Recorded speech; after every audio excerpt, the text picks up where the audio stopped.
E calm, poate să spună când împrejurarea-i grea. Tu pe semn te poți baza. Deci la o parte faceți loc pentru Sem și nu se teme deloc pompierul Sem, căci e curajos. Sem e eroul inimos. Pompierul Sam, cu Norman sub cupola circului. Veniți! Veniți la marele circ al lui Norman în această după-amiază în parc! Va fi spectaculos!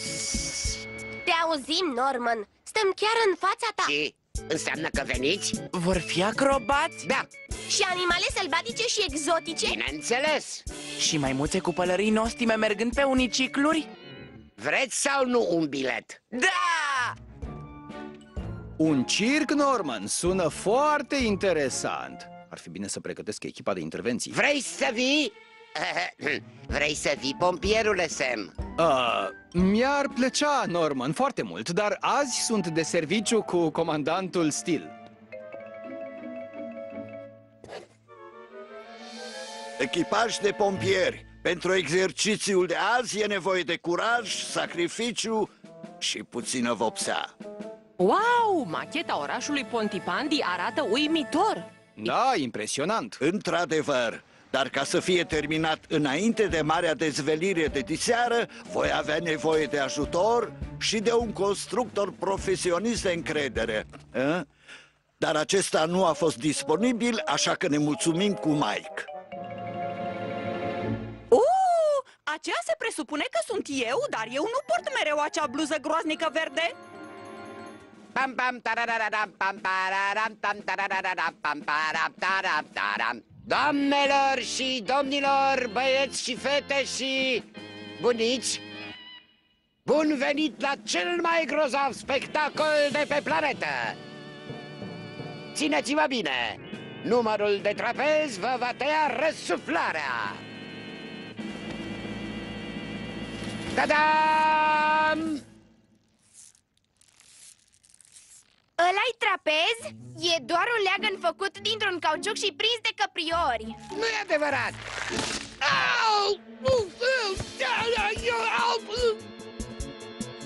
Numărul 2. Incredibilă rotire a farfuriilor. Ta-dam! Ar trebui să cadă și să se spargă așa? Norman? Știi unde sunt farfuriile de porțelan ale mătușițele? Nu, mamă. Ce s-a auzit? Numărul 3. Nostimul clov. Parcă spuneai că reprezentația va fi spectaculoasă. Va fi, promit. Stați să vedeți următorul număr, dresură de animale sălbatice și exotice. Așa, o grădină la cabana mea în miniatură, da? Acum se lipesc steagul de catarg. Ai grijă, e proaspăt! Vopsit! Vai! Mini-tupa mea! Ai grijă la... Scuze, domnule comandant Steel? Mii de tulumbe, localitatea mea. Echipă, să intrăm în formă și să fim mai serioși. Da, domnule Steel. Și acum, în ring, chiar sub ochii voștri, voi îmbrânzi un sălbatic și exotic leu. Iată-l, pe ferocele, devoratorul de oameni, leu. Gata, merg acasă la colecția de timbre. Dar n-ați văzut cum leu face trucul său uluitor, saltul prin cercul minunii. Leu, sari! E ușor, pisica iurită. Uite! Ce? Cine? Unde sunt? La cel mai groaznic spectacol de circ, să mergem. Stați puțin! Dacă plecați acum, veți rata spectaculosul număr final. Și care e spectaculosul număr final? Păi, veți vedea. Da, așa mai merge. Și încă nu am terminat. O instalație de pom reciclată înveselește o localitate model. Ah! Incendiul la Mike! În ordine, domnule, totul e sub control. Sărmana mea localitate nevinovată. Priviți spectaculoasele mele oi de circ! Asta da, e distractiv. Stați să vedeți când vor sări peste tremurătorul turn de porțelan. Săriți, minunatele mele lânoase! Ajutor!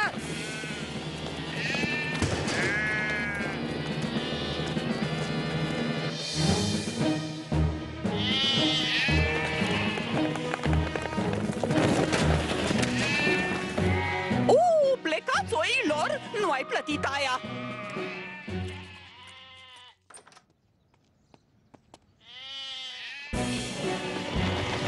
Vai!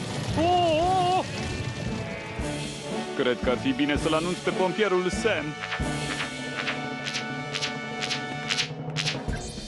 O turmă de oi calcă totul în picioare în Pontipandi.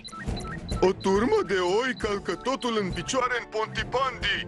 Se pare că se îndreaptă încoace, domnule. Oh, nu! Modelul localității! Va trebui să acționăm rapid și să formăm un blocaj. Bun, e nevoie ca Arnold, Ellie și Elvis să aducă toate vehiculele aici. Apoi putem bloca strada asta, asta și asta, în timp ce adunăm toate oile aici. Recepționat, Sam. Vom avea nevoie de uniformele de salvare a animalelor.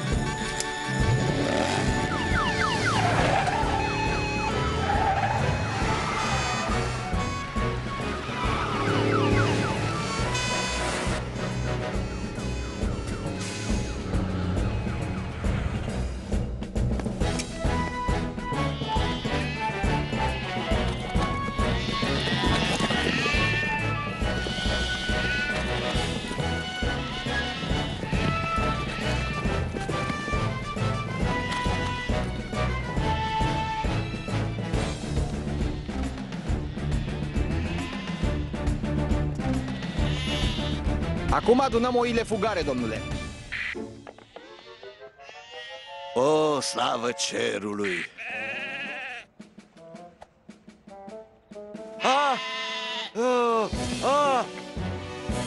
Vino încoace, isteațo!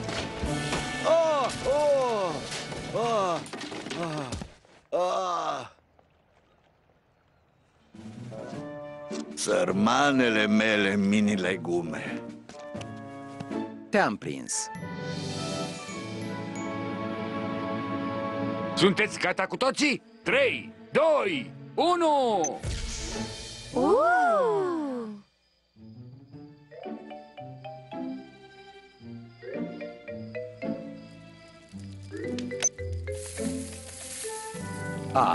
Acum chiar arată ca Pontipandi, nu? Veniți! Veniți la cel mai mare spectacol de pe faleză! Circul de purici al lui Norman! Ta-dam! Dar unde-s puricii, Norman? Păi, nu știu. Erau aici.